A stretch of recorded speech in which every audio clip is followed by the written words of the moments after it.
young Mr. McManus. That's right, and Mike's in exactly the same situation where he has to win to stay in the top 16, and it's hard enough at the Crucible at the best of times, but to be in that situation where you must win to stay in the top 16, it's a big difference. How do you rate his chances just at the moment? Well, winning the last 2 frames, it's not over, is it? But, you know, he's still got to win 3 more on the trot, and, you know, you've obviously got to favour McManus, but if Mike wins this game, 9-8, McManus could start to shake, so it's still quite interesting, really.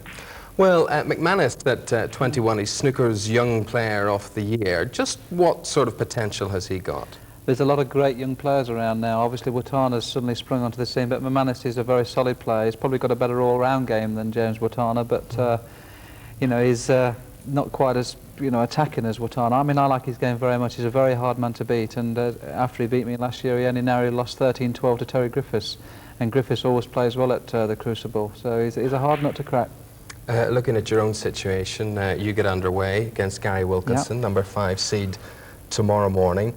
Important to win for you, but also the ranking points are important. Well, I've been quite lucky today, actually. I mean, not that I wanted Dean Reynolds to lose. I wouldn't wish anybody to lose, but with Dean losing, it virtually means I'm assured of my place in the top 16 next year, and which takes a little bit of pressure off. I mean, it's going to be a hard enough match as it is against Gary Wilkinson without having to go in the situation where last year I had to win to stay in the top 16, and of course I lost to McManus. At least this time, win or lose, I know that I'm going to be back in the top 16, which is quite important to me. Yeah. Now, I suppose it's one thing at a time, but if you do get through, the match you're going to play is the number 57 seed, Jim White. Normally, that would be an incentive, bearing in mind his ranking, but when one looks at how he performed against Dean Reynolds, maybe not. Jim White has been a great player. When he first came over in the 80s from Canada with Kirk Stevens and Bill Werbenek and Thorburn, he looked to be a great star of the future. Unfortunately, he lost his way a little while, went back to Canada for a couple of years. But the last year or so, he's come back and played some great snooker. He beat Virgo in the qualifiers, and of course Virgo is a very hard man to beat. And of course beating Dean Reynolds is a good performance for him. I mean, I'm hopefully, if I do win, I'm hopefully thinking that he's going to be pleased with how well he's done so far and probably not play as well in the next round. Okay, Willie, good luck in that. Nice talking to you. Just want to bring people up to date with the match that's going on table 2 here live at the moment. That was between Neil Foulds, who started out this afternoon against Jason Ferguson, a newcomer to the Crucible. Foulds, of course, the number 6 seed.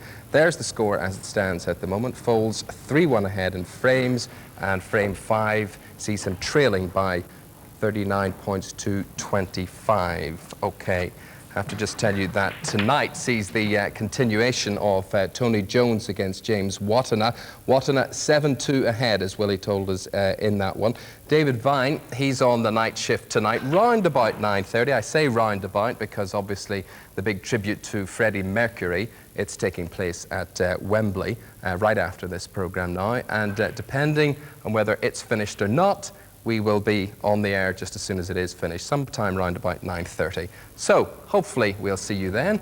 Until then, enjoy the concert. From all of us here at the Crucible, bye-bye.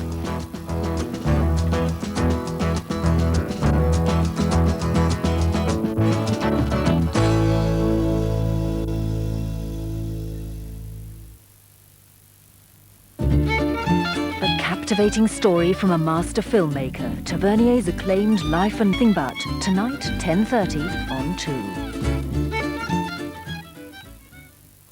The BBC over the wireless, now with pictures too. Yes, top scientists have been working round the clock to bring you quality entertainment that you can not only listen to, but also view. So why not watch Harry Enfield's television programme this Thursday on BBC 2 at 9 o'clock.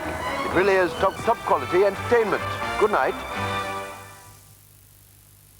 Substituting African wilderness for New York skyscrapers, the King of the Apes descends into the concrete jungle on BBC One in 5 minutes to face the meanest of bipeds. That's Tarzan in Manhattan.